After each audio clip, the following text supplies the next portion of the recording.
रजीम बिस्मिल्लाहिर्रहमानिर्रहीम। मेरे बुजुर्गों और दोस्तों, नौजवान साथियों, अस्सलामु अलैकुम। मैं सबसे पहले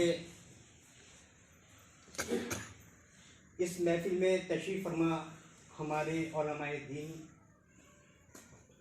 उसके बाद हमारे पार्टी के दिल्ली प्रदेश के जो हमारे सीनियर लीडर्स आप लोगों के बीच में मौजूद हैं, और नाम तो मैं सबके नहीं ले पाऊँगा, काफ़ी टाइम हो जाएगा, टाइम ज़्यादा नहीं है, 5 मिनट के लिए सिर्फ मैं खड़ा हुआ हूँ।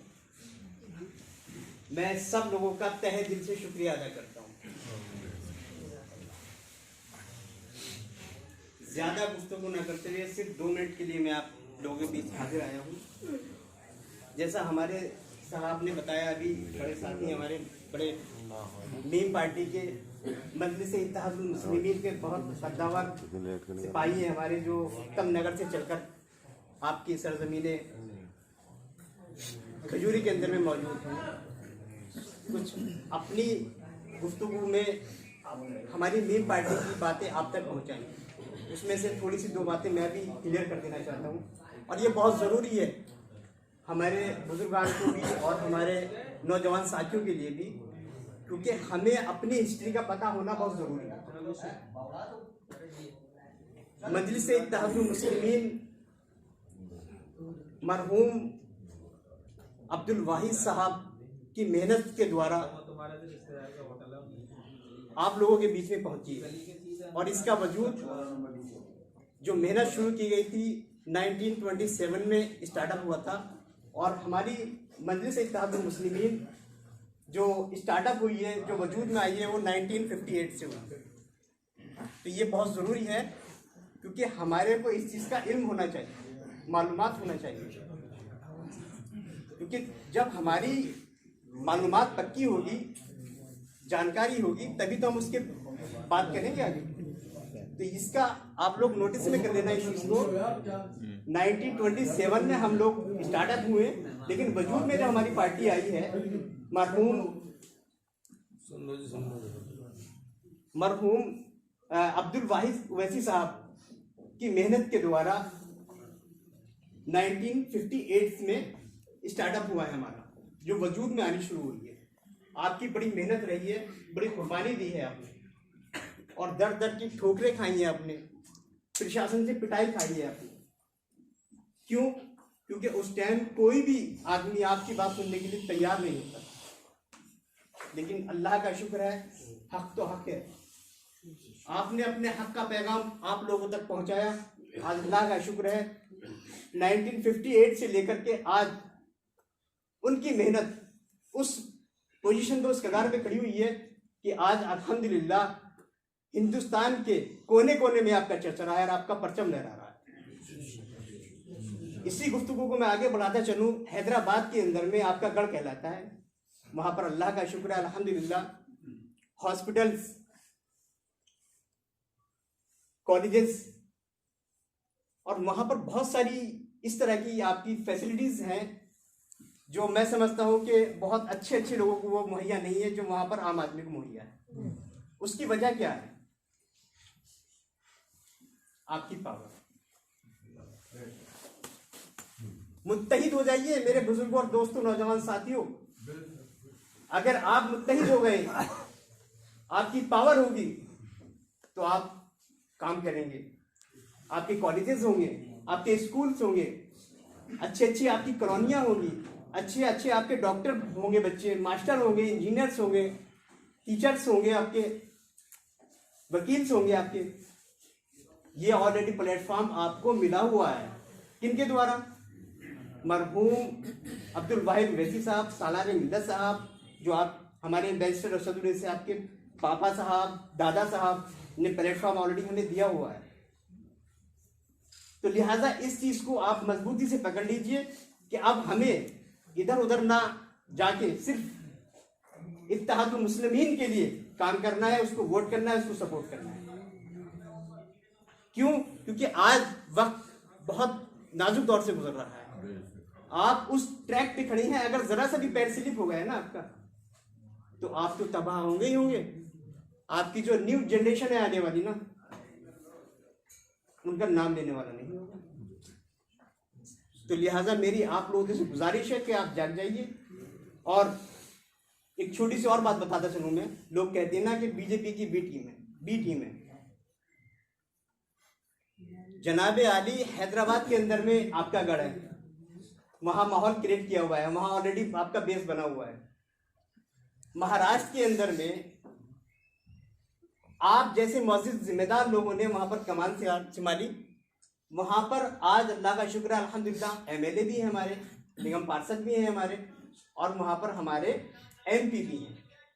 और एमपी वो सक्सेस है वहां पर आज अल्लाह का शुक्र है अल्हम्दुलिल्लाह कि जिनकी जो बीजेपी बोलते हैं, इनकी आरएसएस की या बजरंग दल की 25 साल की रिजर्व सीट थी। वो 25 साल की रिजर्व सीट होने के बावजूद और मीम पार्टी का वहां एमपी बना है। और वो एमपी आप जानते हैं माशाल्लाह से, मिस्टर जलील साहब हमारे वहां के एमपी हैं, सांसद हैं। ऐसा नहीं है कि उनको मुसलमानों ने सिर्फ चुन के भेजा है वहां पे, वहां पर सारी कम्युनिटी ने उनको सपोर्ट किया और वोट किया है, इसीलिए तो एमपी बने हैं वो। लोग एक झूठी एलिगेशन और लगाते हैं, अरे ये तो मुसलमानों की पार्टी है, मुसलमानों के लिए काम करती है। अपने जहन को ताज़ा कीजिए, और जो लोग आपसे इस तरह का क्वेश्चन पुट अप करते हैं, आप उनको माकूल जवाब दीजिए। क्योंकि जब तक आप अपने दिल की बात या अपना बात उनके तक नहीं पहुंचाएंगे, उनको समझ नहीं आएगी। और खासकर हमारे मुसलमान भाई भी इसमें मुलविस हैं। क्यों? क्योंकि कहीं ना कहीं इंटरनल उनका स्वार्थ है किसी दूसरी पार्टी से, थोड़े से स्वार्थ के लिए, अपनी जनरेशन के लिए, अपनी कौम के लिए वो गड्ढा खोद रहे हैं। तो खुदारा उस चीज से बच जाइए, बेदार हो जाइए, जागने की जरूरत है। क्यों? क्योंकि अगर अब नहीं जागेंगे तो फिर कब जागेंगे। और आपके लिए अल्लाह का शुक्र अल्हम्दुलिल्लाह, आज मिस्टर असदुद्दीन ओवैसी साहब ऐसा लीडर हिंदुस्तान के अंदर में अल्लाह ने दिया है आपको कि आप उनको मजबूत कर दीजिए, उनके कंधों को मजबूत कर दीजिए, उनके पैरों को मजबूत कर दीजिए, आप मजबूत हो जाएंगे पूरे हिंदुस्तान में। और मैं तो यहाँ यही कहूँगा कि वो मर्द मुजाहिद हैं कि मर्द हक बातिल के आगे मात खा सकते नहीं, मर्द हक बातिल के आगे मात खा सकते नहीं, सर तो कटा सकते, सर झुका सकते नहीं। ये मर्द मुजाहिद साहब हैं। आप एक हो जाइए, मुत्तहिद हो जाइए। आगे चलिए, हैदराबाद से महाराष्ट्र, महाराष्ट्र के बाद आप सरजमीन बिहार के अंदर में देखिए किस किस तरह की झूठी एलिगेशन लगाई लोगों ने। झूठ बोला कि वहां पर इलेक्शन लड़े हैं, वहां पे इलेक्शन लड़ रहे हैं, वोट काट रहे हैं, वोट कर रहे हैं। आज इस पावर में हैं आप कि आप वहां पे इलेक्शन फाइट किए, इलेक्शन जीते हैं, 5 एमएलए हैं आपके माशाल्लाह, 5 एमएलए हैं आप वहां पे आज आपके माशाल्लाह से। तो आपका कुछ वजूद बढ़ा या घटा? उसमें बढ़ा ना। तो इससे आप इबरत हासिल कीजिए, उसको दूसरी तरफ ले जाइए। उससे आगे हम जा रहे हैं इंशाअल्लाह ताला, बहुत जल्दी अब हमारी एक फाइट होने वाली है बंगाल के अंदर में। अल्लाह का शुक्र है अल्हम्दुलिल्लाह 5 सीट हम विनर रहने पे बिहार के अंदर में। ये आलम है कि यूपी प्रदेश के अंदर में छोटी मोटी पार्टियों ने हमारे साथ में अलायंस कर लिया है, और जो वहां के 12% या 14% के लोग रहते थे यादव परिवार के, वो 3 बार सीएम बन चुके हैं। और मुस्लिम पॉपुलेशन वहां पर इतनी है कि वहां पर वो 22% है, एक बार भी सीएम नहीं बन पाया है। आपके सामने जीता जागता हुआ उदाहरण है, मिस्टर आजम खान इतने बड़े लीडर हैं, आज अपनी जमानत नहीं बचा पा रहे, अपने आप को नहीं बचा पा रहे हैं, तो दूसरों के नक्शे कदम पर चल करके वो कैसे दूसरे लोगों को बचा पाएंगे? आप अपने नक्शे कदम पर चलिए, अपने पैरों को मजबूत कीजिए, अपने भाई को मजबूत कीजिए। आपका भाई मजबूत है तो आप मजबूत। तो जब वो अपने आप को नहीं बचा सकते, तुम्हें क्या बचाएंगे? उसका रीजन क्या है, मेन कारण क्या है, ये भी बताता चलूं मैं आप लोगों को। आप जिसको भी वोट कर रहे हैं, जिसके भी एमएलए बना रहे हैं या बन रहे हैं, एमपी बन रहे हैं, वो दूसरों के लिए काम हो रहा है, अपने लिए काम नहीं हो रहा है। आपका अपना प्लेटफॉर्म नहीं है। वो दूसरे एमपी या एमएलए बन रहे हैं आपके, तो वो आपके नहीं है, वो दूसरों के हैं। बेस किसका है? वो चाहे समाजवादी का हो, चाहे कांग्रेस का हो, बहुजन समाजवादी का हो, बीजेपी का हो। तो थोड़ा सा गौर फिक्र करने की जरूरत है। जहन को ताजा कीजिए आप लोग। थोड़ी थोड़ी सी चीजें आप लोगों को थोड़ा लालच दे दिया, छोटी मोटी सीट दे दी, भाई निगम पार्षद की दे दी या एमएलए की दे दी या एमपी की दे दी। आप एमपी एमएलए के दावेदार तो नहीं है। आप तो अल्लाह का शुक्र है अल्हम्दुलिल्लाह हिंदुस्तान के अंदर मुत्तहिद हो जाए ना आप, तो आप तो पीएम के दावेदार है अल्हम्दुलिल्लाह। आपकी तो ये पावर है। क्यों? क्योंकि मैं बता देता हूं, मुसलमानों पर और दलितों भाइयों पर सबसे ज्यादा अत्याचार हो रहा है हिंदुस्तान के अंदर में। अगर ये दोनों कौमें एक हो जाए तो पीएम बनेगा या नहीं बनेगा? आपका बनेगा ना इंशाअल्लाह ताला। तो बस मैं ज्यादा ना कहते हुए दो बातें और आपको बोल देता हूं कि आप एक हो जाइए, मीम पार्टी को मजबूत कीजिए, और अल्हम्दुलिल्लाह वो दिन दूर नहीं है जो कामयाबी आपके कदम चुमेगी इंशाअल्लाह ताला। और एक शेर और मैं कह देता हूं, निगाहें मर्द मोमिन से बदल जाती है तकदीरें, निगाहें मर्द मोमिन से बदल जाती है तकदीरें, अगर हो ज़ौक़े यक़ीन दिल में पैदा तो कट जाती है ज़ंजीरें।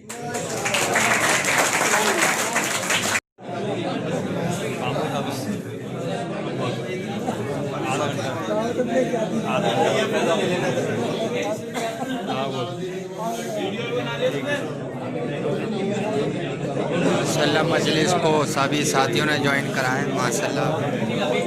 80 से 90 लोग हैं ज्वाइनिंग करने वाले माशाल्लाह।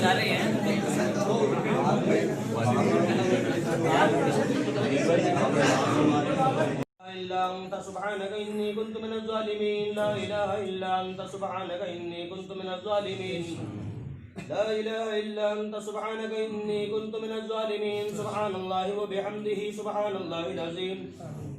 ए हमेशा जिंदा और कायम रहने वाले अल्लाह, रहम का, करम का, आफियत का, सहूलत का, अफ़ू का, फजल का, आसानी का, मग़फ़िरत का, दरगुज़र का मामला फरमा। आमीन। या अल्लाह हम गुनहगार हैं, अत्याचार हैं, खतावार हैं, अल्लाह हम बदकार हैं। ए अल्लाह जैसे भी कैसे हैं आपकी रहमत और आपकी मदद के तलबगार हैं। परवरदिगार आलम आपके प्यारे हबीब जनाब मुहम्मदुर रसूलुल्लाह सल्लल्लाहु अलैहि वसल्लम के उम्मती हैं। परवरदिगार आलम आप सल्लल्लाहु अलैहि वसल्लम की बरकत से हमारे गुनाहों को माफ़ फरमा। आमीन। अल्लाह हमसे हमारी खताओं को दरगुजर फरमा। अल्लाह हमारी लग़्ज़िशों को माफ़ फरमा। परवरदिगार आलम दिन के उजाले में रात के अंधेरे में हमारे जिस्म से जितने भी सगीरा और कबीरा गुनाह हुए हो मौला करीम तमाम गुनाहों को माफ़ फरमा। आप सल्लल्लाहु अलैहि वसल्लम की बरकत से हमारे सय्यात को हसनात से मुबद्दल फरमा। परवरदिगार आलम इस मजमे के अंदर, घरों के अंदर, हॉस्पिटलों के अंदर, मुल्क के अंदर, दीगर ममालिक के अंदर, हमारी रिश्तेदारियों के अंदर, कुनबे के अंदर, रिलेशन के अंदर, जहाँ जहाँ मुसलमान बच्चे, बड़े, बूढ़े, मर्द, औरत बीमार हैं, सभी को शिफा अता फरमा। अल्लाह सेहत कामिला, आजिला, दाइमा, मुस्तमिर अता फरमा। परवरदिगार आलम जिस मकसद के तहत ये मीटिंग हुई, इज्तिमा हुआ, परवरदिगार आलम उस मकसद में भरपूर कामयाबी और कामरानी अता फरमा। आमीन। परवरदिगार आलम भरपूर मकसद में कामयाबी और कामरानी अता फरमा। आमीन। अल्लाह भरपूर कामयाबी और कामरानी अता फरमा। प्यारे नबी जनाब मुहम्मदुर रसूलुल्लाह सल्लल्लाहु अलैहि वसल्लम की जिंदगी के मुताबिक हम सबको जिंदगी गुजारने की तौफीक अता फरमा। आपस के बिगाड़ से, इख्तिलाफ से, इंतशार से, लड़ाई झगड़े से अल्लाह समेत तमाम उम्मत मुस्लिमा की हिफाजत फरमा। आप सल्लल्लाहु अलैहि वसल्लम की तमाम उम्मत के गुनाहों को माफ़ फरमा। परवरदिगार आलम आप सल्लल्लाहु अलैहि वसल्लम की तमाम उम्मत को दीन की हिदायत से मालामाल फरमा। परवरदिगार आलम सारी दुनिया के अंदर अमन और सलामती पैदा फरमा। खासकर हमारे मुल्क हिंदुस्तान के अंदर अमन अमान कायम फरमा। यहाँ की हुकूमत के शर से तमाम मजलूमीन की हिफाजत फरमा। परवरदिगार आलम हिंदुस्तान की हुकूमत के शर से तमाम मजलूमीन की हिफाजत फरमा। परवरदिगार आलम हमारे बड़ों की, ए अल्लाह बड़ों की बरकत से सारी दुनिया के अंदर अमन अमान कायम फरमा। बड़ों का अदब एहतराम करने की तौफीक अता फरमा। इस मजमे के अंदर जो बातें कही गई, सुनी गई, परवरदिगार आलम इनके अंदर जो गलती हुई, परवरदिगार आलम उन तमाम गलतियों को महज़ अपने फज़ल करम से माफ़ फरमा। और हर नेक बात पर, हक बात पर हम सब का अमल की तौफीक अता फरमा। परवरदिगार आलम हमारी दुआओं को अपने महबूब जनाब मुहम्मदुर रसूलुल्लाह सल्लल्लाहु अलैहि वसल्लम के वसीले से अपनी बारगाह में कबूल फरमा। जज़ल्लाहु अन्ना मुहम्मदम मा हुवा अहलुहु सल्लल्लाहु अलैहि वसल्लम। सुब्हान रब्बिका रब्बिल इज्जति अम्मा यसिफून व सलामुन अलल मुरसलीन वल्हम्दुलिल्लाहि रब्बिल आलमीन। आमीन।